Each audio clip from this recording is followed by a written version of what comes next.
ಕರ್ನಾಟಕದಲ್ಲಿ ಸರ್ಕಾರ ಉರುಳುತ್ತೆ ಎಂಬ ಮಹಾರಾಷ್ಟ್ರದ ಸಿಎಂ ಏಕನಾಥ್ ಶಿಂದೆ ಹೇಳಿಕೆ ವಿಚಾರವಾಗಿ ಹುಬ್ಬಳ್ಳಿಯಲ್ಲಿ ಬಿಜೆಪಿ ಶಾಸಕ ಮಹೇಶ್ ತೆಂಗಿನಕಾಯಿ ಪ್ರತಿಕ್ರಿಯೆ ನೀಡಿದ್ದು, ಶಿಂದೆ ಹೇಳಿಕೆಯನ್ನು ಸಮರ್ಥಿಸಿಕೊಂಡಿದ್ದಾರೆ.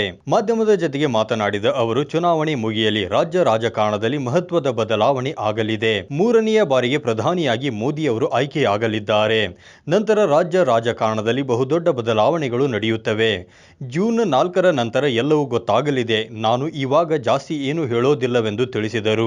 ನೋಡಿ, ಸಾರ್ವತ್ರಿಕ ಚುನಾವಣೆ ಮುಗಿದ ಮೇಲೆ ನಾನು ಹಿಂದೂ ಈ ಚುನಾವಣೆ ಸ್ಟಾರ್ಟ್ ಆಗೋಕ್ಕಿಂತ ಮೊದಲು ಕೂಡ ನಾನು ಆ ಸಂದರ್ಭದಲ್ಲಿ ಹೇಳಿದ್ದೆ, ದೇಶದಲ್ಲಿ ಸನ್ಮಾನ್ಯ ನರೇಂದ್ರ ಮೋದಿ ಅವರ ನೇತೃತ್ವದಲ್ಲಿ ಮೂರನೇ ಬಾರಿಗೆ ಸರ್ಕಾರ ಆಗುತ್ತೆ. ಸರ್ಕಾರ ಆದಮೇಲೆ ರಾಜ್ಯದಲ್ಲಿ ಕೂಡ ಬಹುದೊಡ್ಡದಾದಂಥ ಬದಲಾವಣೆಗಳನ್ನು ಕಾಣುವಂಥ ಸನ್ನಿವೇಶ ಬರ್ತೈತೆ ಅನ್ನುವಂಥದ್ದನ್ನು ಹೇಳಿದ್ದೇವೆ. ಚುನಾವಣೆ ಮುಗಿಲಿ, 4ನೇ ತಾರೀಕಿಗೆ ರಿಸಲ್ಟ್ ಬಂದ ಮೇಲೆ ಈ ದೇಶದ ಪ್ರಧಾನಮಂತ್ರಿಗಳಾಗಿ ಸನ್ಮಾನ್ಯ ನರೇಂದ್ರ ಮೋದಿ ಅವರು ಮೂರನೇ ಬಾರಿಗೆ ಆಗ್ತಾರೆ.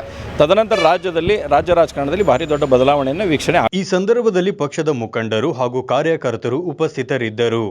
9 ಲೈವ್ ನ್ಯೂಸ್, ಹುಬ್ಬಳ್ಳಿ.